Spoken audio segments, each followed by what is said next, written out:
An election symbol is provided under Section 215 of the Elections Act. If you will read subsection 2. A combination of enlisted political parties shall be entitled to obtain one election symbol for an election only if each party constituting such combination submits the certificates and statements referred to in sections 202, 206, 209 and 210. So PTI se to wo lene se inkari. This is all the procedure for pre-election, not the post-election. Absolutely. But sir, we leave this one case to a side or one constituency. What has been done, I'm just explaining that. So for the 41, this court laid down a procedure deriving the principle from section 66 saying और कैसे candidature determine होता है. यही होता है कि एक बंदा फॉर्म फाइल करते हैं, कहते हैं मैं पीटीआई हूं, पार्टी उसको एक्सेप्ट करती है, yes you are PTI. तो ये प्रोसेस चूंकि उस वक्त इसलिए नहीं हो सका कि there was this grave doubt whether anybody can be allowed to mention PTI in their nomination papers or not, and people were on the 24th of December under a fog of uncertainty. So chunki uncertainty thi caused by these rules and these actions of the election commission. How many candidates submitted their nomination paper along with party ticket and affiliation with party? 45 तो हमारे सामने. बाकी कितने थे जो हारे हैं उसमें कितने थे? सर जिन लोगों, अब वो नंबर मेरे पास नहीं है, 45 तो है ना. सर जिन लोगों ने, उनके सामने कंफ्यूजन नहीं थी. सर थी कंफ्यूजन, दे टुक वन डिसीजन. मैं ये आपसे अर्ज किया ना कि थी, हमारे पास लोग आते थे कहते थे मशवरा दें, मैं पीटीआई मेंशन करूं ना करूं. अच्छा मैं एक और बात अर्ज करूं, लोगों ने फिर ये किया, कुछ ने आपने ठीक कहा, दो फॉर्म फाइल कर दिए, एक में पीटीआई लिख दिया, एक में इंडिपेंडेंट लिख दिया, लेकिन on the scrutiny day you have to stand by one form. Ultimately इसीलिए इलेक्शन कमीशन ने जो आपके सामने रिकॉर्ड पेश किया वो फॉर्म है जो फाइनली कैंडिडेट ने कहा था ये है मेरा फॉर्म, इस पे स्क्रूटनी करो. इंडिपेंडेंट लिखे थे, उसमें कुछ ने पीटीआई लिखा, कुछ ने इंडिपेंडेंट वाला, क्योंकि कंफ्यूजन थी. और कुछ लोगों ने फाइल ही किए फॉर्म सिर्फ इंडिपेंडेंट वाले on the 24th of December. In confusion को दूर करने के लिए कभी आपने कोर्ट से अप्रोच किया? सर आप एक मिनट रुक जाइए, पूछ रहा हूँ ना, सवाल ध्यान में आ रहा है. सर देखिए, कंफ्यूजन हटाने के लिए did you approach any? Sir गए ना कोर्ट, मैंने किस कोर्ट में? सर हाई कोर्ट गए, मैंने अर्ज किया, उन्होंने क्लैरिफाई कर उस वक्त 24 दिसंबर गुजर चुकी थी, नए पेपर नहीं फाइल हो सकते. ये आपकी अपनी बात को डिनाई करता है जब as per the calculation of my brother 45 आपके फॉर्म जिसमें पीटीआई लिखा था या वो एक्सेप्ट हुए. सर मैं यही तो अर्ज कर रहा हूँ ना, एक्सेप्टेंस तो 29 को होनी थी, date for scrutiny of the paper. Sir वो 24 को तो नहीं पता था ना. These decisions had to be taken on the 24th of December. Please bear in mind the nomination papers had to be filed originally by the 22nd and then a 2-day extension was given by the 24th of December. So on the 24th of December, there was grave confusion, especially after the Punjab ROs and the Provincial Election Commissioner refused to accept the PTI lists by saying we do not recognize them. So इसकी confusion थी मौजूद वहाँ पे. अब आगे चलिए. जो ही उन्होंने ये लिस्टें वापस की, alarm bells went through the province and the country, and question was then asked कि हम लिखे PTI के ना लिखे, ये तो accept ही नहीं कर रहे PTI की lists. And that is then when we had to go to court. Scrutiny date गुजर चुकी थी, we got the order. And for the women and the non-Muslim papers, the scrutiny date was then extended because of the court order. So on the thanks to the Lahore High Court, which clarified the position. Sir, but this happened before 13th January, the position was clarified. No, sir, it wasn't. 29th. No, sir, it wasn't. Still wasn't clear. The election commission. Clear हो तो अलग बात. Sir, नहीं थी clear. Sir, नहीं थी clear. एक order आ गया था कि आप इनकी scrutiny कर लें. ये अभी भी क्लियर नहीं था कि अल्टीमेटली जब सुप्रीम कोर्ट का फैसला आएगा 13 जनवरी को तो क्या होगा. 13 जनवरी को हम सब लोग आरओस के ऑफिस में बैठे हुए थे with our tickets in our hands and we did not know. RO साहिबान ये कह रहे थे कि मैं टिकट आपका लूंगा फैसला देखकर सुप्रीम कोर्ट का, वरना हम आपके टिकट नहीं लेंगे. I being a lawyer I got angry, I insisted. मैंने कहा नहीं अभी लो और मुझे रसीद दो. तो मुझे रसीद भी दे दी और मैंने फाइल भी कर दी आपके पास. और लोग तो एंग्री नहीं होना चाहिए. नहीं सर, इन द सेंस थोड़ा सा मुस्दू ही एंगर होते हैं सर, वो करना पड़ता है. चलिए आगे चलिए. तो वो हो गया. लेकिन अक्सर जो लोग थे आम कैंडिडेट वो ये नहीं कर सके कि वो इंसिस्ट करते और आरओ से जो ग्राउंड उस पे हम आपकी सारी बातें हमने मान ली. ये सब बात हो गई ना, आपकी सारी बातें मान ली तभी तो जजमेंट आपके फेवर में आई. ठीक. अब आप आ जाए इस पे कि रिव्यू सही है. जी ground what are the grounds of review, what are their ground. Paragraph 96 में जो फैक्ट्स दिए गए हैं, those facts have been accepted by all including the review petitioners, because they have not challenged those facts. There is no challenge on the factual basis. ये चीज पहली है. Now, since there is no challenge on the factual basis, we now have to look at the legal attack. What is the legal attack? Now, in order to do that, allow me to read just three judgments, some excerpts, to set the basis of my submissions, the law as I see it. The first judgment that I bring to your Lordship's attention is regarding the review jurisdiction. There are others, but I chose this for a reason, and your Lordships will see why. And I will ultimately come to my Lord's judgment in the case of Commissioner Income Tax, Mrs. Switzerland, which is, I think, the most comprehensive recent judgment in the review jurisdiction authored by my Lord Justice Muhammad Ali Mazhar. But let me start with Ajmal Mian Saab's judgment in PLD 98, Supreme Court 363. PLD 19. This is PLD 98, Supreme Court. Yaar, ye usme do na.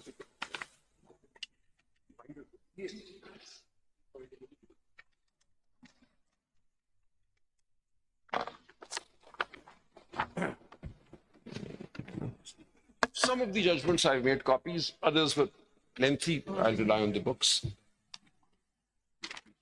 Page number. This is 98 Supreme Court 363. In this paper book, the judgment starts at page 71.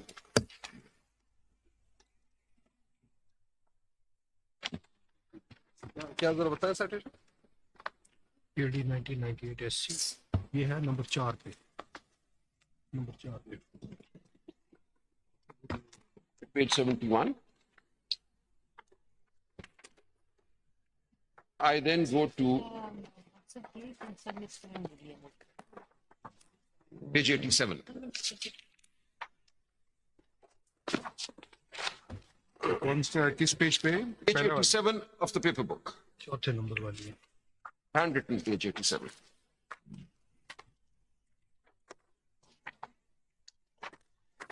It starts Article 188 of the Constitution. Article 188 of the Constitution confers power on this court, subject to the provisions of any act of the Parliament and any rules made by the Supreme Court, to review any judgment pronounced or any order made by it, whereas Order 27, Rule 1 of the rules lays down that subject to the law and practice of the court may review its judgment, order of any civil proceedings on ground similar to those mentioned in Order 47, Rule 1 of CPC, and any criminal proceeding on the ground of an error apparent on the face of the record.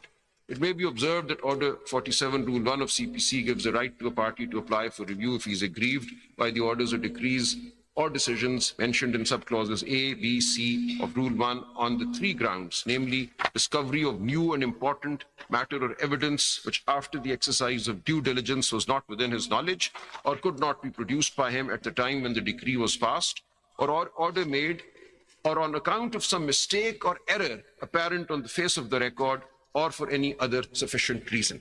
Now, we may now refer to the judgments relied upon by the learned counsel for the parties. Mr. Sharifuddin Pirzada has referred to the following cases. Then they list 5 cases, but the most important is the first one, Lieutenant Colonel Nawabzada Muhammad Amir Khan versus Controller of State Duty, PLD 62, Supreme Court 335. And I read at the foot of this page, in the above first case, this is the 62 Supreme Court judgment, Cornelius CJ made the following observation as to the scope of review. 87. Page 87, handwritten, page 87, my lord. The last about 5-6 lines from the foot of the page. In the above first case, Cornelius CJ made the following observation as to the scope of review. So this is referring to the 62 judgment, 62. PLD 62 Supreme Court. For the present purpose. G. For the present purpose, the emphasis should, in my opinion, be laid upon the consideration that for the doing of complete justice, the Supreme Court is vested with full power, and I can see no reason why the exercise of that full power should be applicable only in respect of a matter coming up before the Supreme Court in the form of a decision by a high court or some subordinate court. I can see no reason why that purpose in its full scope should not also be available for the purpose of reviewing a judgment delivered by the Supreme Court itself, provided that thereby found a necessity within the meaning of the expression complete justice to exercise that power. It must, of course, be borne in mind that by assumption, every judgment pronounced by the court is a considered and solemn decision on all points arising out of the case. And further, that every reason compels towards the grant of finality in favor of such judgments delivered by a court which sits at the apex of the judicial system. Again, the expression complete justice is clearly not to be understood in any abstract or academic sense. So much is clear from the provision in Article 163(3) that a written order is to be necessary for the purpose of carrying out the intention to dispense complete justice. There must be a substantial or material effect to be produced upon the result of the case if, in the interests of complete justice, the Supreme Court undertakes to exercise its extraordinary power of review of one of its own considered judgments. If there be found material irregularity and yet there be no substantial injury consequent thereon, the exercise of the power of review to alter the judgment would not necessarily be required. So even with a substantial or a material irregularity, the condition is there should be substantial injury because of that irregularity. The irregularity on its own will not lead to a review. The irregularity must be of such a nature as converts the process from being one in aid of justice to a process that brings about injustice. Where, however, there is found to be something directed by the judgment of which review is sought, which is in conflict with the Constitution or with the law of Pakistan, there it would be the duty of the court unhesitatingly to amend the error. It is a duty which is enjoined upon every judge of the court by the solemn oath which he takes when he enters upon his duties, viz. To preserve, protect and defend the Constitution and law of Pakistan. In the above report, Kekaus J, who rendered his separate opinion, made the following observations. To permit a review on the ground of incorrectness would amount to granting the court the jurisdiction to hear appeals against its own judgments, or perhaps a jurisdiction to one bench of the court to hear appeals against other benches. And that surely is not the scope of review jurisdiction. No mistake in a considered conclusion, whatever the extent of that mistake, can be a ground for the exercise of review jurisdiction. On a proper consideration, it will be found that the principles underlying the limitations mentioned in Order 47, Rule 1, CPC, are implicit in the nature of review jurisdiction. While I would prefer not to accept those limitations as if they placed any technical obstruction in the exercise of the review jurisdiction of this court, I would accept that they embody the principles on which this court would act in the exercise of such jurisdiction. It is not because a conclusion is wrong, but because something obvious has been overlooked. Now, this is the other main ground for review. There should be injury caused and something was overlooked. Some important aspect of the matter has not been considered that a review petition will lie. It is a remedy to be used only in exceptional circumstances. Now, I pause here. This lays down, I would submit, whether any exceptional circumstances has been clarified. Where, what are the yes. Otherwise, exceptional circumstances kya ho sakte hain? Where material injury has been caused, injustice has been caused, that is what the circumstances are.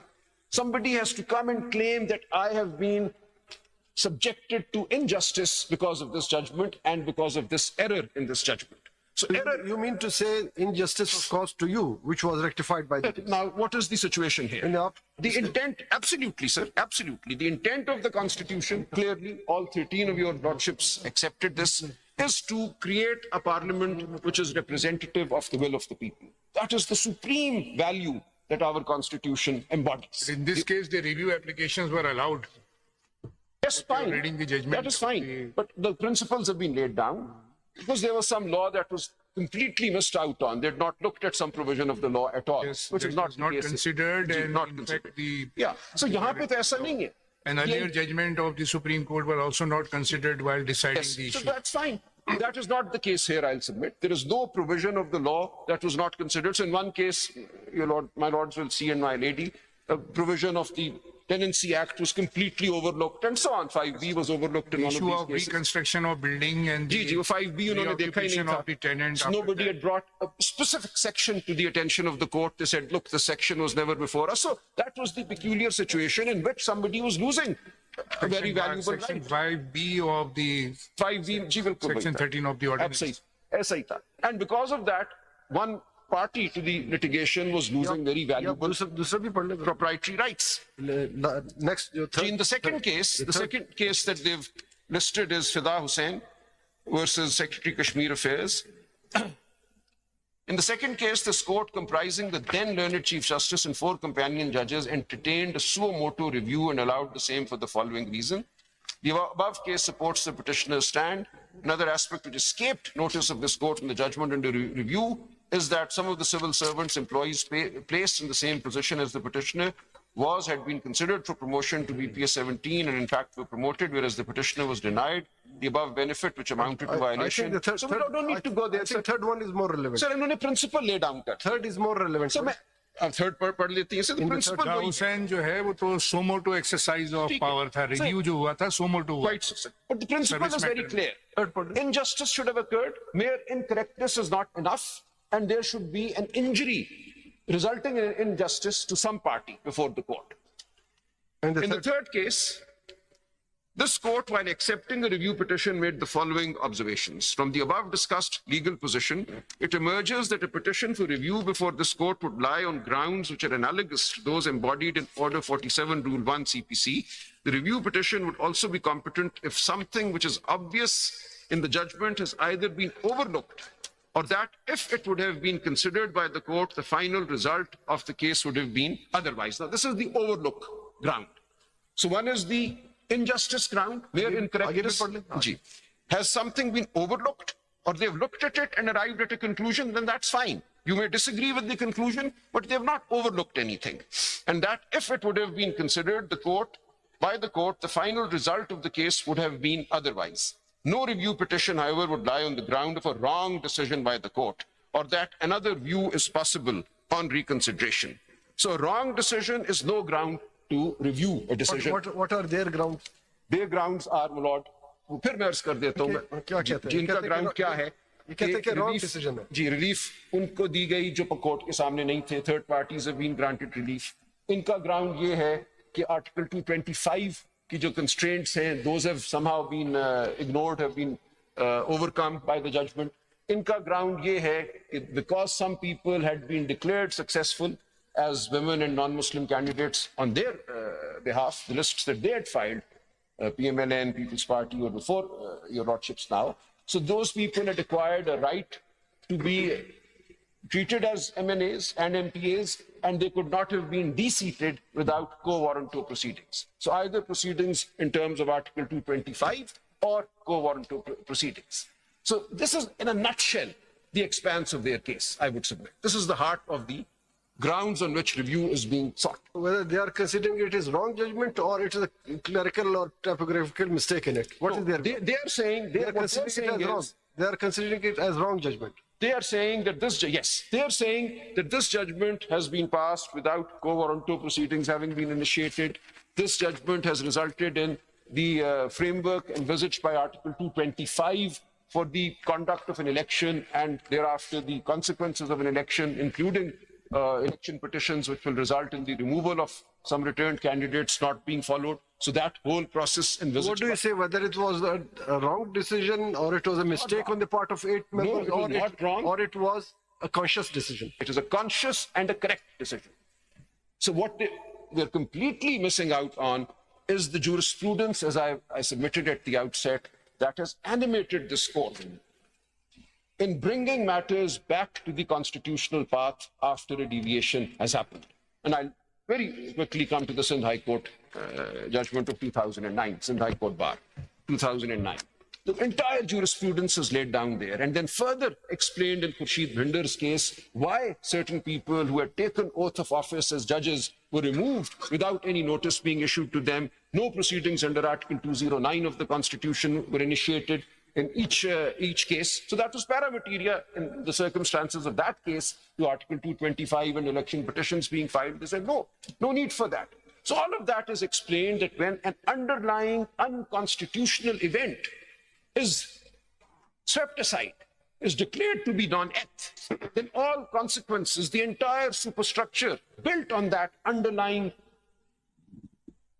unconstitutional event, the entire superstructure will collapse. It is not a case of any allegation or slur against any individual. No judge in that case was held to have committed misconduct. He said, look, we are not saying that these people committed any personal misconduct. The recommendation was defective in that case. So whatever.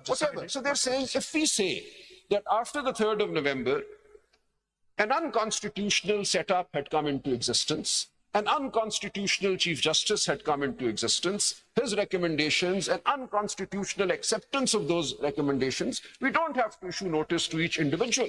The whole superstructure will collapse. And therefore, the judgment holds, I'll come to it in a moment, that I say with respect that then purported Chief Justice Dogar Saab, they held, was never Chief Justice of Pakistan. They held that the so-called removal of Chief Justice Iftikhar Chaudhry was non-ethin law. He should be deemed always to have remained the Chief Justice of Pakistan. They held that all the judges appointed between the 3rd of November 2007 and the restoration, so-called restoration of the legitimate Chief Justice, their appointments were void. They held that even those judges appointed before the 3rd of November 2007, who'd been appointed correctly, but who had then retaken an oath under the PCO that was issued, had conducted an event that made their continuance in office unconstitutional.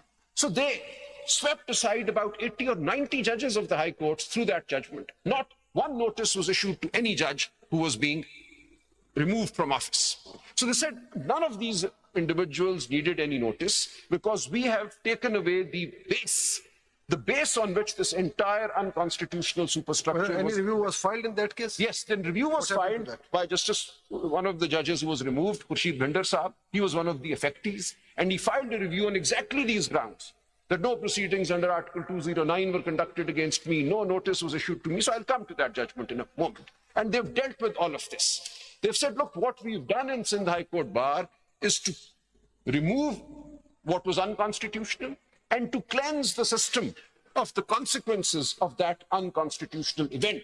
We have not leveled any allegation against you that you had to come and defend. We're simply saying whatever has happened after the 3rd of November is unconstitutional. And while doing that, they save some events.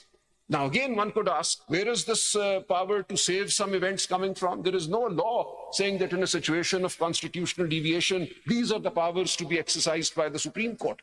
These, they say, are inherent powers. So this concept of inherent powers has to be kept in view. They've said, look, we are the ultimate guardians of the constitutional order of the state.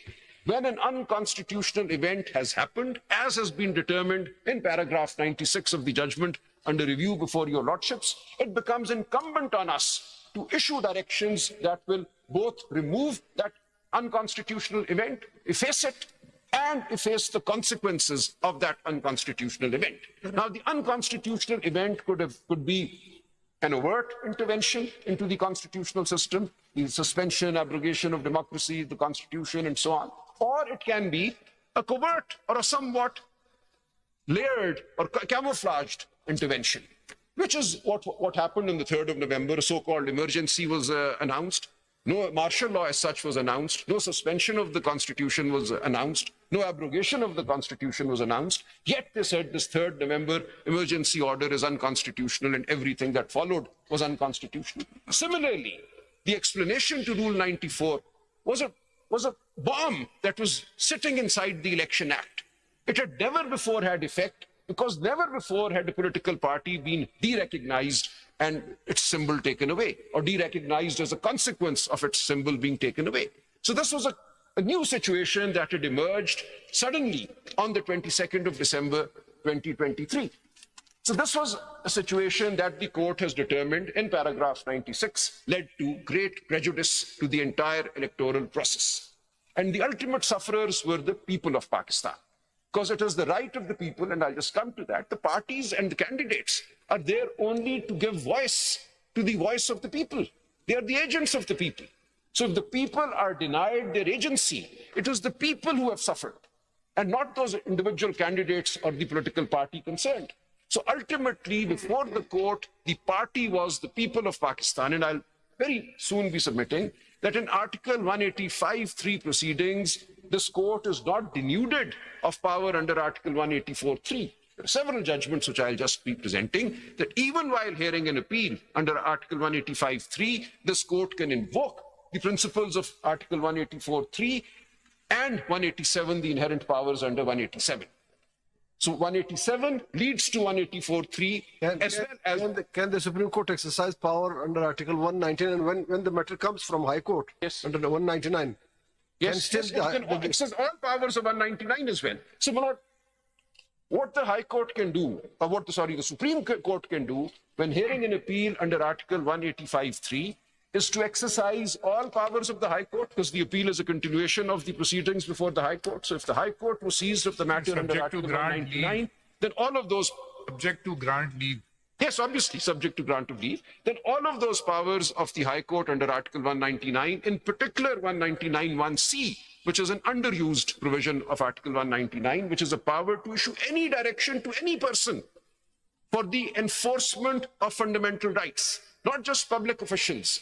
So the other provisions of Article 199 permit issuance of directions to public functionaries, persons performing functions in connection with the affairs of the state. Rajesh Sahab, ये 187 says subject to clause 2 of Article जी, 175. उसको भी बहुत discuss किया आपने, मैं उसमें भी आता हूँ, Clause 2 pertains to jurisdiction. मैं आता हूँ सर, सवाल तो पूरा सुनो। जी जी, What is the jurisdiction of Supreme Court? ये आप आ रहा हूँ बता उसमें दें। सर, Whether it is ये limited. मेरे सामने क्वेश्चन लिखा हुआ है, the interplay between 175(2) and 187, ये बहुत डिस्कशन हुई है इसके ऊपर, and I'll just come to that. So I have 4 or 5 legal propositions here. What is the effect of 175(2) on 187? I have that as one of the questions that I will endeavor to answer. So what the High Court can do under Article 199, and in particular 199(1)(c), this court can do under Article 185(3) when a matter has come from the jurisdiction of the High Court to the Supreme Court. But in addition to all of that, this court can also invoke 184(3) powers, and this court can also invoke inherent powers under Article 187. You mean to say under Article 185, Yes. the power of the Supreme Court is more than Article 184(3)? No. So 184(3) and 199 का आपस में जो interaction है, that also this court is. 185 Supreme Court अपने power भी इस्तेमाल कर रही है, High Court के भी इस्तेमाल कर रही जी बिल्कुल. है और वो किसी लिमिट तक जाए, whereas 184(3) is restricted only to the public interest matter. यहाँ पे तो बिल्कुल ज्यादा हो जाता है, ये है जजमेंट से, खुद आपने कहा, डोसानी ट्रेवल्स में कहा है, उसके अलावा भी कहा है कि when a matter comes to the Supreme Court, the full array of the powers of the Supreme Court are available to the Supreme Court. Sir, in the case of, मैं भी आऊंगा sequentially, but चूंकि बात हो रही है, I want to build an overview also of my submission. Kindly see in Pir Sabir Shah's case, what was the situation? An appeal had come to the Supreme Court under Section 8B of the Political Parties Act of 1962. And a question had then arisen, can the vires of Section 8B itself be challenged by the court while exercising jurisdiction under the very same Section 8B of the Political Parties Act 1962? And that question then gave rise to, I would submit, jurisprudence of which we can all be justly proud. All 7 or 8 judges wrote their separate notes, some in agreement, some not in agreement, and they examined the scope of the powers of the Supreme Court when a matter comes to it through any channel, through any jurisdiction. So Political Parties Act of 1962, Section 8B, had provided for a direct appeal to the Supreme Court against orders of the Election Commission, or the Election Commissioner, as he then was. And the question was, can we, sitting as an appellate forum, say that 8B itself is unconstitutional? How would we do that? Which power would we exercise? And their lordships, I'll come to those judgments, have given various arguments. But in the end, they all agree, I would submit, that 187 gives inherent overarching power. We can also invoke the powers under 184(3) in order to carry out judicial review. We are not limited or bound by the power given to us by Section 8B of the Political Parties Act, under which the appeals have been filed. So I'll come to that in a moment. This court is never denuded of the entire expanse of the power made available to it by the Constitution. So whether we say these powers are more than the powers of the High Court, I would submit they are, in a manner of speaking. Because 187 and 184(3), while 184(3) in some senses restricted, 184(3) requires that there be a question of public importance relating to the enforcement of fundamental rights. 199 does not require that, except 1C. It is wider in that sense. But 199 then requires an aggrieved person. 184(3) does not as such require an aggrieved person. What the situation will be after the 26th Amendment, we'll see. But the understanding is that under 184(3), all parties before the court are merely informants. These are not adversarial proceedings. These are inquisitorial proceedings. And any person who comes and appears before the court when the matter involves the exercise of 184(3) powers is an informant. And whatever is placed before the court by these informants can be taken into account, apart from whatever else the court can itself take judicial notice of. So let me submit, sir, I'm saying a lot of things, and I'll need to put them all in their separate compartments. What grounds of 199 were available before this court? What violation of law or constitution provision were there when under Article 199 direction could have been issued? Well, whatever ultimately this court has done, I would submit the Peshawar High Court could also have done, exercising powers under 199. But be that as it may, this court certainly could have done all of what it has done, even if the Peshawar High Court, maybe for the sake of argument, was in some sense constricted. You see, there is a difference between the power of the Supreme Court in 184 and 185. While we decide the case under Article 184, that starts from the language without prejudice to the Article 199. Yes. And in Article 185, we hear the cases arising from the judgment and orders passed by the High Court. Yes. Either it is under Article 199 or in some cases, or you can say that Supreme Court judgments pe aa raha hu. has the same powers conferred under Article 199. We have the power to rectify, modify, amend, remand the Absolutely. order passed under Article 199. But actually, can we, because it's not an appeal, So मैं अर्ज करूं. it is a writ What petition. happens is, I would submit There is a respectfully. difference between the writ petition and the right of appeal. My submission is as follows. When an appeal comes under Article 185(3) to this court from a judgment of a High Court passed under Article 199, then all powers of the High Court clearly travel to the Supreme Court, because the Supreme Court is hearing a matter that arose under Article 199. These are continuation of the same proceedings. So all of those powers become available. But at the same time, I the think Supreme powers are not available, but powers to set aside or amend or remand or modify is available. No, it can modify and pass an appropriate order. To the extent of the less or the subject. No, sir, मैं यही अर्ज कर रहा हूं. It goes beyond that. Legality or irregularity of the order can... Yes, of the High Court, it can examine that.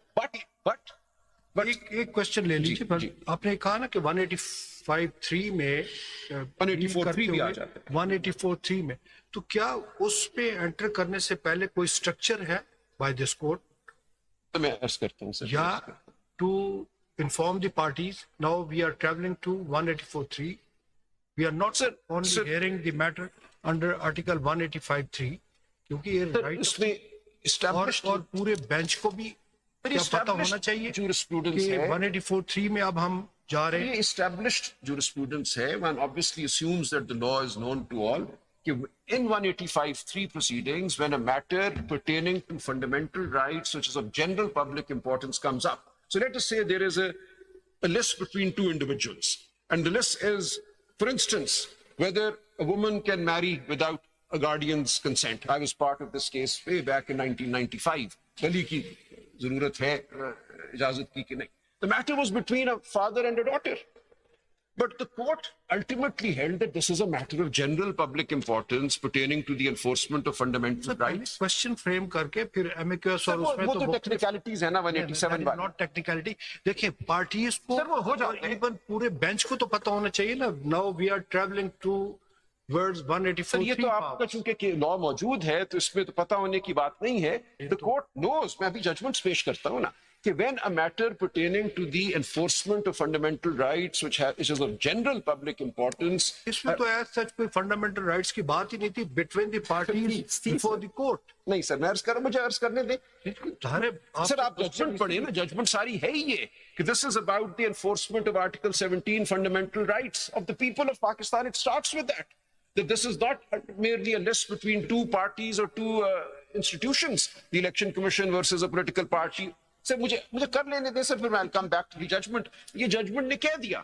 So judgement के दो premises हैं. एक फैक्चुअल प्रेमिस है and the legal premise is कि ये मामला दो जमातों का या चार जमातों का और इलेक्शन कमीशन का कोई आपस का तनाजा नहीं है. ये पाकिस्तान के अवाम के जमहूरी हुकूक आर्टिकल 17 का है. आपसे देखने किया है ना कि ये it is in the judgement.